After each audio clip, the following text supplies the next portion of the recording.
Active होने के साथ ही पिछले हफ्ते दिल्ली समेत कई राज्यों में जमकर बरसात हुई। कई राज्यों में भारी बारिश की वजह से नदियां नाले उफान पर हैं। मौसम विभाग का कहना है कि आने वाले दिनों में इन इलाकों में खूब बारिश होगी। आपको बता दें कि इस बार दक्षिण पश्चिम मानसून ने अपने सामान्य समय से 6 दिन पहले पूरे देश को घेर लिया है। आमतौर पर मानसून 8 जुलाई तक देश भर में फैलता है, लेकिन इस साल ये ज्यादा तेजी से आगे बढ़ा है और अरुणाचल प्रदेश, असम, मेघालय और कई अन्य राज्य भारी बारिश से प्रभावित हैं। मौसम विभाग के पूर्वानुमान के मुताबिक अगले 2 हफ्तों में देश में बहुत ज्यादा बारिश होने की संभावना है। खास तौर से पश्चिमी तट के साथ साथ देश के उत्तर पश्चिमी और मध्य भागों में भारी से अत्यधिक भारी बारिश होने की संभावना है। तो जो तमाम इलाके हम आपको तस्वीरों के जरिए दिखा रहे हैं, समझा रहे हैं, उनसे आप अंदाज़ा लगाइए कि इस वक्त देश में किस तरह के हालात बने हुए हैं। बारिश की वजह से शहर शहर जल कहर जो है वो नज़र आ रहा है। सब कुछ बहा ले जाने को आपदा है। नदियाँ इस तरह से उफान पर बह रही हैं। गुजरात में भी इसी तरह के हालात हैं, उत्तराखंड में भी इसी तरह के हालात जो है वो नज़र आ रहे हैं। और उत्तराखंड में तो स्थितियां ये हो गई हैं कि ज़्यादा बारिश होने की वजह से लैंडस्लाइड के मामले भी सामने आ रहे हैं। पहाड़ जो हैं वो दरक रहे हैं। ऐसे में चुनौतियाँ जो हैं वो लगातार बनी हुई हैं। संजय श्रीवास्तव हमारे साथ देहरादून से लाइव जुड़ गए हैं। संजय मिश्रा बहराइच से हमारे साथ लाइव हैं। शक्ति कुमार पटना से, अनुराग शर्मा सोलन यानी कि हिमाचल प्रदेश से हमारे साथ लाइव जुड़ गए हैं। सबसे पहले संजय, आपके पास आना चाहूँगी और बहराइच या उत्तर प्रदेश के बारे में क्या जानकारी है, क्या स्थितियाँ हैं मानसून को लेकर? बिल्कुल, देखिए, अगर मैं उत्तर प्रदेश की बात करूं तो उत्तर प्रदेश के तकरीबन लगभग 12 जनपदों से अधिक जनपदों में इस समय मानसून पूरी तरीके से फैला हुआ है और लगातार देर से ही मूसलाधार बारिश हो रही है। बहराइच की अगर हम बात करें या पड़ोसी जनपद श्रावस्ती की बात करें या लखीमपुर की बात करें, भयंकर बारिश हो रही है। लेकिन सबसे बड़ी बात यह है कि बारिश को लेकर के, जल जमाव की स्थिति को लेकर के जितने भी प्रशासन के दावे थे वो सभी फेल नजर आ रहे हैं। ऐसे में जो व्यवस्थाएं पहले से जो की गई थी वो पूरी तरीके से ध्वस्त नजर आ रही हैं। बहराइच में मैं आपको थोड़ी देर के लिए मैं ये भी दिखाना चाहूंगा कि देखिए, मैं जहां पे हूं वहां पे आप देख सकते हैं कि किस तरीके से जल जमाव की स्थिति है। ये देखिए, पूरे जो घर हैं वो पानी के अंदर जो देखिए चले गए हैं। ऐसे में साफ तौर पे ये अंदाजा लगाया जा सकता है कि किस तरीके से बारिश भयंकर हो रही है। अभी भी मौसम विभाग का साफ तौर पे ये कहना है कि 3 दिन अगले बारिश होगी। इससे आप अंदाजा लगा सकती हैं कि केवल रास्ते शायद सही हैं, उसके बाद जितने भी जो निचले स्तर के जो घर हैं वो पूरी तरीके से पानी में डूबने के कगार पे पहुंच गए हैं। क्योंकि वजह यह भी है कि बहराइच के 4 तहसीलें, अब वो मोतीपुर, कैसरगंज, महसी और नानपारा, ये चारों तहसीलें पूरी तरीके से बाढ़ से प्रभावित होती हैं। जिस तरीके से नेपाल में मूसलाधार बारिश हो रही है, इससे कयास ये लगाया जा रहा है कि शीघ्र ही शायद पानी का जो सैलाब है वो इन क्षेत्रों में आएगा। निश्चित तौर पे उससे बचाव को लेकर के क्या क्या तैयारियां ऐसी की गई हैं, ये देखने वाली बात की बात होगी। लेकिन फिलहाल जिस तरीके से लगातार मूसलाधार बारिश हो रही है उससे कहीं ना कहीं जनजीवन पूरी तरीके से अस्त व्यस्त है। घरों के अंदर 4-4 फुट पानी जो है लोगों के घरों के अंदर चला गया है। वो जल जमाव की स्थिति है, पानी निकल नहीं पा रहा है। आज की स्थिति ये है कि पूरी तरीके से बहराइच के तकरीबन दर्जनों ऐसे मोहल्ले हैं जहां पर पानी भरा हुआ है। पूरी स्थिति भी लगातार बद से बदतर होती चली जा रही है। चाहे मेडिकल कॉलेज की बात हो, चाहे दीनदयाल उपाध्याय नगर की बात हो, चारों तरफ पानी का सैलाब दिखाई पड़ रहा है। हर जगह जल जमाव की स्थिति है। देखना यह होगा कि जो जिम्मेदार हैं वो कब जागते हैं और इस स्थिति से कब उबरते हैं। लेकिन जिस तरीके से ये बारिश की जो आपदा है, जिस तरीके से ये बारिश का जो भयावह स्तर है वो लगातार बढ़ता जा रहा है। जी बिल्कुल। इसके साथ ही संजय श्रीवास्तव देहरादून से हमारे साथ लाइव जुड़े हुए हैं। संजय श्रीवास्तव, उत्तराखंड को लेकर क्या स्थितियां हैं इस वक्त? देखिए, उत्तराखंड में 13 जिले हैं और आज हम कह सकते हैं कि 13 जिले ये जो मौसम की मार है उससे झेल रहे हैं और 13 जिले प्रभावित हैं। अगर हम बात करें हरिद्वार से, हरिद्वार में गंगा खतरे के निशान के आसपास बह रही है। ऋषिकेश की बात करें, ऋषिकेश में पुल बह गया है और ऋषिकेश के साथ साथ हम ऊपर अगर चलते हैं तो उसके साथ देहरादून में, मैं खड़ा हूँ इस समय देहरादून में रिस्पना पुल के पास। रिस्पना जिस तरह से पुल के ऊपर से बहने, कल रात को रिस्पना पुल के ऊपर से बह रही थी। आज आपने देखा होगा कि ये चिड़वाड़ा है, वहां पे 40 जो कावड़िए थे वो फंस गए, उन्हें बामुश्किल निकाला गया है। मसूरी पे रास्ता बंद है, नैनीताल में सड़क धंस चुकी है। अब पिथौरागढ़ में जो अंतर्राष्ट्रीय झूला पुल है वहां पे संकट के बादल मंडरा रहे हैं। पूरा प्रदेश 13 के 13 जिले इस समय मौसम की चपेट में है। शासन प्रशासन पूरा प्रयास तो कर रहा है, लेकिन ये जो मौसम की मार इस समय है, जुलाई शुरुआत होते ही जिस तरह से ये मौसम की मार आई है, आप ये कह सकते हैं कि पूरी जुलाई कैसे चलेगा और प्रशासन को कितनी मशक्कत करनी होगी कि किसी आमजन को नुकसान ना हो, इसकी चपेट में आमजन न आए। और जो आप जिस तरह से आप यहाँ का मौसम देख रहे हैं, अगर हम इतिहास उठा के देखें तो हर वर्ष ये माह बहुत खतरे वाला होता है और उस माह में जुलाई के महीने में इस प्रदेश को संभलना बड़ा मुश्किल होता है।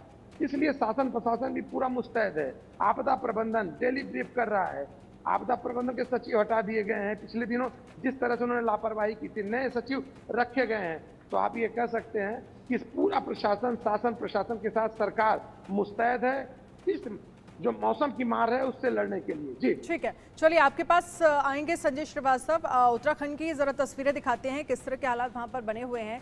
एसडीआरएफ की टीम ने देखिए रेस्क्यू किया है, पुल टूटा, कावड़िए फंस गए। ये उत्तराखंड की तस्वीरें हैं और नदी का बहाव से आप अंदाजा लगा सकते हैं नदी का बहाव कितना ज्यादा है। रस्सी के जरिए जो है वो कावड़िए का रेस्क्यू किया जा रहा है और उस तरफ जो है वो 40 कावड़िए फंस गए। अब ये कुछ और रिस्पना नदी की तस्वीर हम आपको दिखा रहे हैं। रिस्पना नदी किस तरह से उफान पर है। उत्तराखंड की ये स्थितियां हैं, देहरादून की ये स्थितियां हैं जहां पर आप देखिए रिस्पना नदी जो है वो उफान पर है और सब कुछ बहा ले जाने को आमदा है। जुलाई यानी कि मानसून के शुरुआत में ही इस तरह की स्थितियां हैं। चलिए अगली तस्वीर आपको दिखाते हैं। ये भी तस्वीर जो है वो उत्तराखंड की है। मूसलाधार बारिश ने लोगों की परेशानी किस कदर बढ़ा दी है, इन तस्वीरों के जरिए आप अंदाजा लगा सकते हैं। और ये दरअसल हाईवे है और हाईवे पर किस तरह से मलबा आकर गिरा है जिससे आवाजाही जो है वो प्रभावित हुई है। टनकपुर चंपावत का जो नेशनल हाईवे है वो प्रभावित हुआ है। अब अगली तस्वीर मूसलाधार बारिश की वजह से कैसे ग्रामीण जो है वो परेशान है। ये देखिए ग्रामीण क्षेत्रों में इस तरह के हालात हैं। आप झरना देख सकते हैं, ये झरना अचानक से बना है, बारिश का बहाव ज़्यादा है इसलिए किस तरह से नदियां जो हैं वो उफान पर बह रही हैं। भारी बारिश से ग्रामीण भी जो है वो काफ़ी ज़्यादा परेशान नज़र आ रहे हैं क्योंकि जिस तरह से मानसून के शुरुआत में ही हालात जो हैं वो ख़राब होते हुए दिख रहे हैं।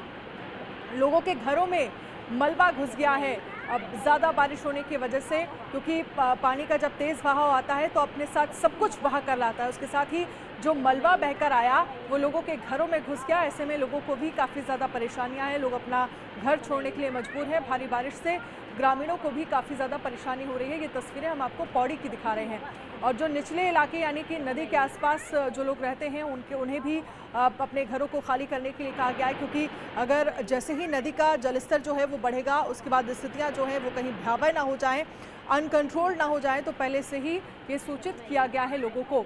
भारी बारिश से ग्रामीण एक तरफ परेशान नहीं और देखिए किस तरह से ये पानी का प्रेशर बता रहा है कि पानी कैसे सब कुछ बहा ले जाने को आमदा है और इसी पानी के साथ मलबा भी बहकर आ रहा है जो लोगों के घरों में घुसा, जिससे लोगों को भी काफ़ी ज़्यादा परेशानियां हो रही हैं। तो इस वक्त उत्तराखंड में किस तरह के हालात हैं वो तस्वीर हम आपको दिखा रहे हैं। भारी बारिश से ग्रामीण परेशान हैं, स्थितियाँ जो हैं वो तमाम जगह पर भयावह हो रही हैं और ऐसे में देखिए चारधाम यात्रा जो है वो भी उत्तराखंड में इस वक्त चल रही है। चारधाम यात्रा जो कि प्रशासन के लिए अपने आप में एक बड़ी चुनौती बना हुआ है। शक्ति कुमार पटना से हमारे साथ लाइव जुड़ गए हैं। शक्ति, पटना को लेकर, बिहार को लेकर क्या स्थितियां हैं, मौसम विभाग की तरफ से क्या कुछ अलर्ट जारी किया गया है? जी देखिए, आपको पता है कि जून के समय में जो है बिहार में कहा जा रहा था कि मानसून जो है वो लेट पहुंचा था और जून में जितनी बारिश होनी थी उससे तकरीबन 52% जो है कम बारिश हुई थी। लेकिन जुलाई का महीना जैसे ही शुरुआत हुई है जुलाई की, तो झमाझम बारिश जो है न सिर्फ पटना बल्कि पूरे बिहार में हो रही है और कहीं न कहीं इसके कारण मौसम काफ़ी सुहावना हो गया है। कई जिलों में जिस तरह से गर्मी पड़ रही थी, लोग की हालत ख़राब थी, उससे कहीं न कहीं राहत मिली है। हालांकि जो सीमांचल के हमारे एरिया है बिहार के, जो कि नेपाल से सटा हुआ जो क्षेत्र है, उसके वहाँ पे जो है नदियों का जो जल स्तर है उसमें धीरे धीरे जो है वृद्धि होती जा रही है क्योंकि नेपाल में बारिश हो रही है और उसका सीधा असर बिहार के सीमांचल एरिया में होता है। बिहार की जो कोसी नदियाँ हैं उसमें कई तरह जो है वहाँ की स्थिति थोड़ी सी अभी धीरे धीरे जो है जलस्तर बढ़ रहा है, जिसके कारण जो है जो निचले इलाके हैं नदी के क्षेत्र में वहाँ से लोगों का पलायन धीरे धीरे हो रहा है। लेकिन आने वाले कुछ दिनों में जब बारिश और तेज़ होगी, नेपाल में जब भारी बारिश बारिश होने लगी तो इसका असर सीधा बिहार पर पड़ेगा और बिहार के कई जिले जो है इससे प्रभावित होंगे। खास करके उत्तर बिहार जो है हमेशा बाढ़ ग्रसित रहा है। हर तकरीबन हर बरसात में जो है बाढ़ से जो है कई जिले जो है प्रभावित रहे हैं। तो आने वाले कुछ दिनों में बिहार में जो बाढ़ की स्थिति है वो धीरे धीरे बढ़ेगी। हालांकि अभी की अगर हम बात करें तो अभी स्थिति जो है सामान्य है। हालांकि बारिश जो है वो कई प्रशासन की तरफ से क्या कुछ तैयारियां की गई हैं? प्रशासन कितना तैयार है इस मॉनसून से निपटने के लिए? क्योंकि हर बार हमने देखा है बिहार के कुछ इलाके ऐसे हैं जहां पर लोगों के घरों में पानी भर जाता है, लोग घर छोड़कर कहीं किसी और दूसरी जगह रहने को मजबूर हो जाते हैं। प्रशासन की तरफ से इन चीजों को ध्यान में रखकर क्या तैयारियां की गई हैं? देखिए, हर साल की तरह इस बार भी प्रशासन का दावा है कि जो कटाव होते हैं नदियों में उनके लेकर जलस्तर से लेकर और राहत कार्य तमाम चीज़ों की व्यवस्था की गई है। लेकिन आपको बताएं कि कई ऐसे क्षेत्र हैं, खास करके कोसी का जो इलाका है, कोसी जो नदी है वो हमेशा हर साल जो है अपनी धारा को बदलती रही है और इस कई जगहों पे जहाँ पे नदी रहती है उससे अगले साल जो है वो कई किलोमीटर आगे बढ़ जाती है। तो ऐसे में प्रशासन के लिए भी मुश्किल है, लोगों के लिए भी काफ़ी मुश्किल होता है। कई बार जो है लोग हैं अपने घरों को खुद अपने हाथों से तोड़कर जो है ले जाते हैं, क्योंकि अगर वो अपने घरों को खुद से नहीं तोड़ेंगे तो जो नदी का कटाव है वो बढ़ते जाता है और जिसके कारण उनके घर का ईंट से लेकर लकड़ी दरवाजे तमाम चीज़ें जो हैं उसमें नदी के अंदर जो है कटाव के कारण चली जाएगी। तो बिहार की स्थिति बाढ़ में काफ़ी भयावह रहती है। लोग इसके लिए हालांकि इंतजाम करने शुरू हो गए हैं। कई इलाके ऐसे हैं जहां पे बाढ़ जो है अब धीरे धीरे जो है बाढ़ की स्थिति उत्पन्न होने रही है और आने वाले कुछ दिनों में निश्चित रूप से बिहार में जो है बाढ़ का असर देखने को मिल सकता है। जी बिल्कुल, इसके साथ ही आने वाले वक्त में जो जानकारी शक्ति आप दे रहे हैं कि बाढ़ में बिहार में बाढ़ का असर जो है वो कई ऐसे गांव हैं, कई ऐसी जगह हैं जहां पर देखने को मिल सकता है। अनुराग शर्मा सोलन से हमारे साथ हिमाचल प्रदेश से जुड़ गए हैं। अनुराग, आपके पास हम आएंगे, लेकिन एक बार संजय देहरादून से जुड़े हुए हैं, उनके पास चलते हैं। संजय, जो तस्वीरें हमने दिखाई वो वाकई भयावह हैं। ग्रामीणों के लिए को लेकर स्थितियां जो है वो खराब है, क्योंकि जब पानी का जलस्तर बढ़ रहा है, पानी बहते हुए आ रहा है, तो साथ में हमने जिस तरह से देखा सब कुछ बहता हुआ दिख रहा है और लोगों के घरों में भी पानी घुस गया है। जैसे लोगों की परेशानी जो है वो ग्रामीणों की परेशानी जो है वो बढ़ गई है। ऐसे में प्रशासन कितना तैयार है? दूसरी तरफ हम ये देख रहे हैं चारधाम यात्रा जो है वो उत्तराखंड में जारी है, ये भी एक बड़ी चुनौती है प्रशासन के लिए। देखिए, चारधाम यात्रा के साथ साथ ये जो कांवड़ मेला शुरू हो रहा है, ये सबसे बड़ी चुनौती इस समय साबित होने वाली है, क्योंकि चारधाम यात्रा पे लगाम लग चुकी है। चारधाम यात्रा पे वही लोग अब आ रहे हैं जिनको पहले से जिनकी बुकिंग है और जो चाहते हैं कि चारधाम यात्रा पे जाना है।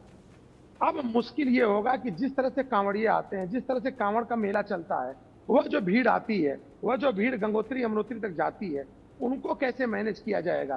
क्योंकि पूरा प्रदेश इस समय मौसम की मार झेल रहा है और उस मौसम में आप देखिए पीछे दिखाई दे रहा होगा कि बारिश शुरू हो चुकी है और धीरे धीरे बारिश बढ़ेगी और ये बारिश पूरी रात चली है। तो जब आज भी अगर ये मौसम है तो रात भर चलेगी। ऐसे में ये है कि जो गांव की बात आप कर रहे हैं, जिस गांववासी की बात कर रहे हैं, जिस पहाड़ के लोगों की बात कर रहे हैं, वह हकीकत में रात को डरे हुए हैं। कब पहाड़ गिर रहा है, जो विजुअल्स आप दिखा रहे हैं हकीकत में वो बड़े भयावह हैं। पता नहीं चल रहा है कि कब सड़क गिर रही है, कब पहाड़ गिर रहा है, कब नदी का पानी बढ़ के जो अपना क्षेत्र है उसको कब बढ़ा ले रहा है। ये बहुत मुश्किल का दौर है और इसमें शासन प्रशासन का रोल महत्वपूर्ण होता है। रोज चीफ सेक्रेटरी इसकी बैठक कर रही हैं।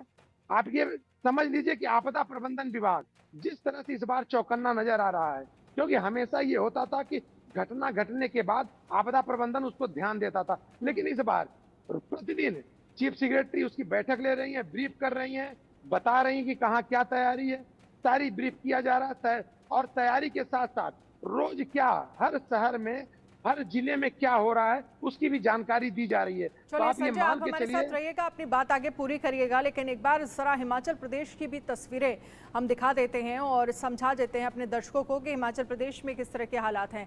ये हिमाचल प्रदेश की तस्वीरें हैं। हिमाचल प्रदेश में भी कई जगह बाढ़ से हालात ख़राब हैं और ये देखिए किस तरह से नदियाँ जो हैं वो उफान पर हैं। पिछले साल आपको याद होगा कितना नुकसान जो है वो हिमाचल प्रदेश को हुआ था, करोड़ों का नुकसान जो है वो हिमाचल प्रदेश को हुआ था, और किस तरह से बाढ़ ने, बारिश ने तबाही मचाई थी, बड़ी संख्या में लोगों की जान चली गई थी। और ये आप देखिए लैंडस्लाइड जो है वो बारिश शुरू होते ही लैंडस्लाइड जो है वो यहाँ पर शुरू हो जाती है, क्योंकि पहाड़ दरकने लगते हैं ज़्यादा बारिश होने की वजह से।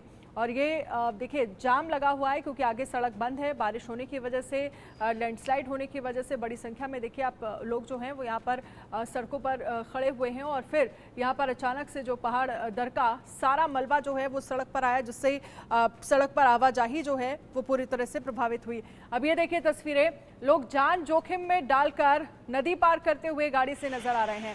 और यहाँ पर आप स्कूटी में देख सकते हैं लोग किस तरह से नदी पार करते हुए स्कूटी से नजर आ रहे हैं। और बहाव अगर थोड़ा सा भी तेज होगा तो फिर स्थितियां भयावह हो सकती हैं, स्थितियां जो है वो खराब हो सकती हैं। किस तरह से लोग जान जोखिम में डालकर यहाँ पर नदी पार करते हुए नजर आ रहे हैं। और पीछे आप एक गाड़ी को देख सकते हैं किस तरह से बहाव तेज है नदी का, और उसके बाद कैसे लोग एक तरफ से दूसरी तरफ क्रॉस करते हुए नजर आ रहे हैं। और ये स्थितियां दरअसल भयावह हैं। अगर थोड़ा सा भी पानी का प्रेशर अगर तेज हुआ तो ये पानी सब कुछ बहा ले जाएगा, यानी कि बड़ा हादसा जो है वो हो सकता है। हिमाचल में कई ऐसी नदियां हैं जो इस वक्त, व्यास नदी है, तमाम नदियां हैं जो इस वक्त तूफान पर बताई जा रही हैं। ये सीधी तस्वीरें देखिए, लोगों का रेस्क्यू भी यहाँ पर किया जा रहा है। जो लोग एक तरफ से दूसरी तरफ जाना चाहते हैं उन्हें भी ये कह सकते हैं कि जो एनडीआरएफ और एसडीआरएफ के तरफ से जवान नियुक्त किए गए हैं वो लगातार मदद कर रहे हैं। ये तस्वीरें जो हैं वो देहरादून की हैं, जहाँ पर आप देख सकते हैं रस्सी के सहारे नदी क्रॉस करते हुए लोग जो हैं वो नज़र आ रहे हैं। और इस नदी का बहाव देखेंगे और इस बहाव से ही अंदाज़ा लगाइए कि किस तरह के हालात, किस तरह की स्थितियां जो हैं वो हो सकती हैं अगर आप इस नदी को क्रॉस करते हैं।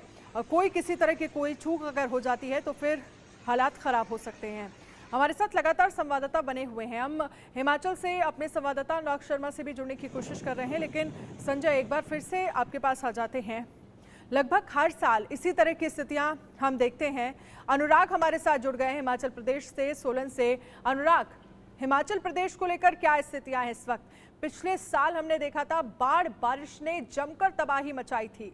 इस बार प्रशासन कितना तैयार है? हाँ, देखिए अनन्या, बिल्कुल सही बात। जैसी आप तस्वीरें उत्तराखंड की दिखा रहे हैं वैसी ही बिल्कुल ज्यादा भयानक स्थितियां जो हैं वो हिमाचल की हैं। क्योंकि आपने देखा होगा हिमाचल में 3 नदियां जो बहुत भयानक रौद्र रूप ले लेती हैं जैसे बरसात आती है।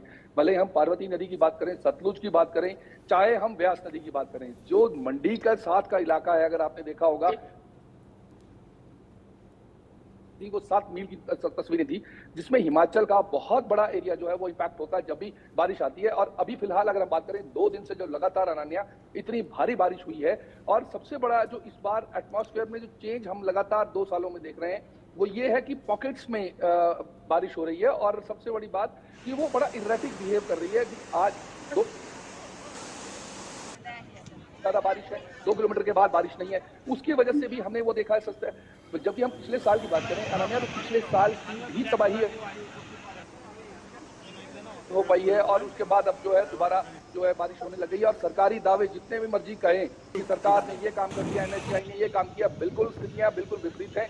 कहीं ना कहीं सरकारी दावे जो है वो बिल्कुल खोखले 2 दिन की बारिश में दिख रही है। और अगर हम बात करें अनन्या, तो आने वाले 10 तारीख तक जो है वो बारिश बहुत ज्यादा तेज जो है वो यहाँ पर होने वाली है। और अभी तक अगर हम पालमपुर और कांगड़ा और मंडी की बात करें, यहाँ पर 132 सेंटीमीटर से ज्यादा जो है वो बारिश हो चुकी है। इसलिए कहीं ना कहीं स्थितियां जो है बहुत भयावह हैं। और जैसे हम बात करें अनन्या, पालमपुर के सिवा कांगड़ा में भी बारिश बहुत ज्यादा है। सोलन में, शिमला में ये जो इलाके हैं ये इतने लैंडस्लाइड इतने ज्यादा है क्योंकि इनमें कंस्ट्रक्शन का काम बहुत ज्यादा हो रहा है। 4 लेन का काम है, सरकार ने जहां वाइडनिंग कर रही है, कहीं ना कहीं प्रकृति से खिलवाड़ भी हो रहा है, जिसकी वजह से जो ये हम तस्वीरें देख रहे हैं ये लगातार केवल और केवल इसलिए देखिए, पिछले बार भी अनुराग जब ज्यादा बारिश हुई थी और बाढ़ ने हिमाचल प्रदेश में तबाही मचाई थी, हमने देखा जो 4 लेन है वो किस तरह से क्षतिग्रस्त हुआ था। और तभी इस बात को लेकर आशंकाएं जो हैं वो सवाल खड़े हुए थे कि कहीं ना कहीं जो कंस्ट्रक्शन हो रहा है, जो डेवलपमेंट हो रहा है हिमाचल प्रदेश में, वो प्रकृति के साथ खिलवाड़ है और उसके होने की वजह से ही ये हालात पिछले साल जो है वहाँ के प्रशासन को, वहाँ की सरकार को, वहाँ के लोगों को परेशानी में डाला था। इस बार भी वही सवाल खड़ा हो रहा है। आपसे सहमत हूं इस बात के लिए। अगर हम बात करें, अभी 6 ऐसे डिस्ट्रिक्ट्स हैं जहां पर फ्लैश फ्लड की चेतावनी दी गई है। और अगर हम बात करें, कुल्लू में है, किन्नौर में है, मंडी है, कांगड़ा है, सोलन है, ये सभी जगह ऐसी हैं जिसमें कहीं ना कहीं इतनी ज्यादा स्थितियां खराब हैं। बारिश जो है वो अमूमन ऐसा हो रहा है कि रात को बारिश हो रही है तो लैंडस्लाइड जो है वो जैसे खुलती है और मिट्टी जो है वो गाड़ियों के ऊपर, लोगों को कितना भी रोक लें। आपने ये भी देखा होगा तस्वीरें, जिस तरह से अभी 2 दिन पहले महाराष्ट्र में उधर भी जो थे लोग बह गए थे, वही सेम स्थितियां हिमाचल में भी होती हैं, क्योंकि पर्यटक जो है वो। चलिए अनुराग, बहुत बहुत शुक्रिया। आपकी आवाज़ हमसे ठीक तक नहीं पहुंच पा रही है, फिलहाल के लिए शुक्रिया। तमाम जानकारी के लिए संजय हमारे साथ जुड़े और संजय देहरादून से हमारे साथ जुड़े, आपका भी बहुत बहुत शुक्रिया। शक्ति कुमार, आपका भी तमाम जानकारी हमारे साथ साझा करने के लिए शुक्रिया। तो किस तरह के हालात इस वक्त बारिश की वजह से उत्तराखंड में, हिमाचल प्रदेश में, पटना में बने हुए हैं, बिहार में बने हुए हैं, ये तस्वीरें हमने आपको दिखाई। अभी सिर्फ और सिर्फ मानसून की शुरुआत है। आने वाले वक्त में प्रशासन की तैयारियां जरूरी है। आने वाला वक्त लोगों को मुश्किलों में डाल सकता है अगर ज्यादा बारिश होती है। एक छोटे से ब्रेक लिए रुकेंगे, ब्रेक के उस पार खबरें लगातार जारी हैं, आप बने रहिए इंडिया न्यूज के साथ।